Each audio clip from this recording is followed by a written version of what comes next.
Hello दोस्तों, क्या हाल चाल। स्वागत है एक और न्यू बेहतरीन सी वीडियो में। अगर आप क्लास 9th में हैं या आपका कोई दोस्त क्लास 9th में है या आजू बाजू में कोई भी क्लास 9th में हो तो इस वीडियो को उसके पास जरूर शेयर कर दीजिएगा, क्योंकि इस वीडियो में हम उस टॉपिक की बात कर रहे हैं जो बच्चों को दिक्कत होती है समझने में। देखिए इसमें क्या है, अदिश राशि और सदिश राशि। इस वीडियो में आपको अदिश राशि और सदिश राशि के बारे में बताया जाएगा और ट्रिक के माध्यम से अदिश राशि कौन कौन से राशि हैं और सदिश राशि कौन कौन से राशि हैं सिखाया जाएगा। ठीक है, तो चलिए बिना देरी करते हुए इस वीडियो को शुरू करते हैं। देखिए क्या है अदिश राशि। अदिश राशि, अदिश राशि क्या होता है? अदिश राशि को इंग्लिश में स्केलर क्वांटिटी कहते हैं। पहली बात तो ये कि अदिश राशि को इंग्लिश में स्केलर क्वांटिटी कहते हैं। चलिए देखिए अदिश राशि होता क्या है। वैसा राशि जिसमें केवल परिमाण हो दिशा नहीं हो। वैसा राशि जिसमें केवल क्या हो, परिमाण हो दिशा नहीं हो, उसे अदिश राशि कहते हैं। इसका मतलब क्या हुआ कि देखिए परिमाण मतलब मैग्नीट्यूड हो और दिशा नहीं हो। इसका मतलब हुआ कि देखिए राशि तो है लेकिन उसमें मैग्नीट्यूड नहीं है। जैसे देखिए जैसे 5 kg लिखे, ठीक है। 5 kg मतलब किस चीज को दर्शा रहा है? ये द्रव्यमान को दर्शा रहा है कि क्या किसी वस्तु का हम क्या लिखे हैं, द्रव्यमान को लिखे हैं। तो क्या द्रव्यमान में जो 5 kg दिखा रहा है, इसमें कहीं दिखा रहा है कि 5 kg हम पूरब की ओर लगा रहे हैं?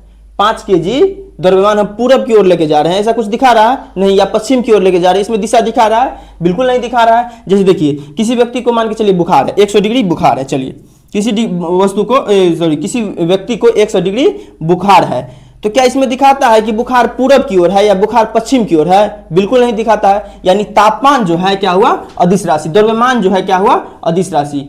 देखिए अदिश राशि में क्या होता है ना, केवल मैग्नीट्यूड बताता है, यानी जो संख्या है वो बताता है, ना कि उसमें बताता है कि डायरेक्शन में जा रहा है, किस दिशा में जा रहा है, ऐसा कुछ नहीं कहता है अदिश राशि। तो देखिए अदिश राशि में क्या क्या आता है, ऊर्जा, समय, कार्य, दाब, दूरी, लंबाई, चाल, द्रव्यमान, आयतन और तापमान। ठीक है, उससे ज्यादा आता है।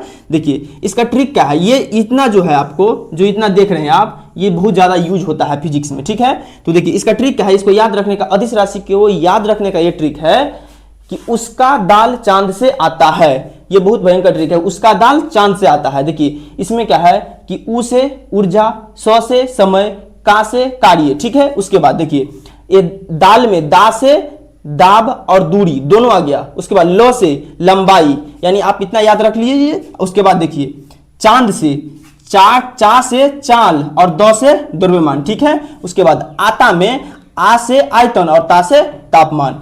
देखिए इतना सारा को आप एक ट्रिक से याद कर सकते हैं पूरा के पूरा। देखिए उसका दाल चांद से आता है, जो आपने ये देखा, उस ऊर्जा, समय, कार्य, दाब, दूरी, लंबाई, चाल, द्रव्यमान, आयतन। ठीक उसी प्रकार तो चलिए आप दिखाते हैं आपको सदिश राशि क्या होता है। जैसे आपने अदिश राशि समझा वैसे आप देखिए कि सदिश राशि क्या होता है। तो सदिश राशि को इंग्लिश में कहते हैं वेक्टर क्वांटिटी। वेक्टर क्वांटिटी, ठीक है। सदिश राशि क्या होता है कि वैसा राशि जिसमें परिमाण और दिशा दोनों की जरूरत होती है। देखिए अगर आप सदिश राशि देख रहे हैं तो उसमें क्या रहेगा, परिमाण यानी मैग्नीट्यूड और दिशा, परिमाण और दिशा दोनों की जरूरत होती है, उसे सदिश राशि कहते हैं। ठीक है, देखिए अब परिमाण और दिशा कैसे आप समझिएगा, तो ऐसे समझिए। जैसे देखिए इसका एग्जांपल क्या है, विस्थापन, वेग, त्वरण, भार, स्वयं है ना इसका एग्जांपल। तो एक एग्जांपल से आपको हम समझाते हैं पूरा सदिश राशि। देखिए विस्थापन से आपको समझाते हैं। विस्थापन का क्या मतलब होता है कि कोई वस्तु स्टार्टिंग पॉइंट से लेके प्रारंभिक जगह से लेके अंतिम जगह के बीच का सबसे छोटा दूरी होता है विस्थापन। देखिए जैसे देखिए कोई वस्तु यहां से यहां चला, यहां से यहां चला, यहां तक जाके रुक गया। ठीक है, यहां पे रुका, ये स्टार्टिंग पॉइंट हुआ, ये एंड पॉइंट हुआ यानी अंतिम पॉइंट। ठीक है, स्टार्टिंग पॉइंट से लेके अंतिम पॉइंट के बीच के जो सबसे छोटी दूरी होती है ना, उसको विस्थापन कहते हैं। ठीक है, विस्थापन कहते हैं। तो देखिए विस्थापन कैसे सदिश राशि हुआ आप समझिए। पहले स्टार्टिंग पॉइंट से लेके ये ऐसे ऐसे कोई वस्तु यहां तक आया, एंड पॉइंट तक आया, तो स्टार्टिंग पॉइंट और एंड पॉइंट के बीच में जो सबसे छोटी दूरी होता है उसे विस्थापन कहते हैं। और एक बात आप समझिए कि विस्थापन जो निकल रहा है इसमें कोई डायरेक्शन आ रहा है, कोई इसमें जैसे देखिए या नीचे की ओर डायरेक्शन दे रहा है ना, नीचे की ओर डायरेक्शन दे रहा है, इसमें डायरेक्शन आ रहा है। विस्थापन में यहां से स्टार्ट हुआ चलना और यहां जाके रुका, तो बीच में छोटा दूरी निकाले तो इसमें डायरेक्शन आ रहा है, डायरेक्शन आ रहा है यानी विस्थापन है। तो विस्थापन क्या है, सदिश राशि है। तो यही सदिश राशि में ना, अगर सदिश राशि में दूगो चीज दिया हो, परिमाण और दिशा, नहीं किसी राशि में दूगो चीज दिया हो, परिमाण और दिशा, तो आप समझिएगा सदिश राशि है। जैसे आपने विस्थापन में देखा और अगर किसी राशि में डायरेक्शन नहीं दिया रहेगा, जैसे आपने देखा था कि 5 केजी किसी वस्तु का द्रव्यमान था, 5 केजी किसी वस्तु का द्रव्यमान था, इसमें कोई डायरेक्शन की बात नहीं की गई थी, तो ये क्या था, अदिश राशि था। और विस्थापन में क्या होता है, डायरेक्शन है, जैसे आप स्टार्टिंग पॉइंट और एंड पॉइंट में बीच में देखिए डायरेक्शन है। अगर ये डायरेक्शन है और डायरेक्शन के साथ साथ यह कुछ मीटर या कुछ किलोमीटर या कुछ सेंटीमीटर या कुछ भी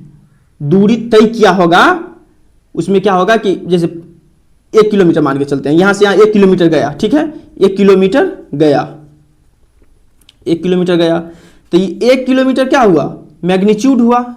मैग्नीट्यूड मतलब परिमाण हुआ, परिमाण हुआ। और ये क्या है, डायरेक्शन, नीचे की ओर जा रहा है यानी डायरेक्शन भी हो गया। तो इसमें आपको दो चीज मिला, परिमाण और दिशा दोनों मिला, यानी परिमाण और दिशा आपको दोनों मिल गया, मतलब क्या है, सदिश राशि है। आशा करते हैं ये वीडियो आपको पसंद आया हो। अगर आप क्लास 9th में है तो ठीक है, अगर आपका कोई दोस्त क्लास 9th में है तो उसके पास जरूर शेयर कीजिएगा। आज के लिए इतना ही, मिलते हैं किसी नेक्स्ट टॉपिक के साथ वापस, तब तक के लिए थैंक यू।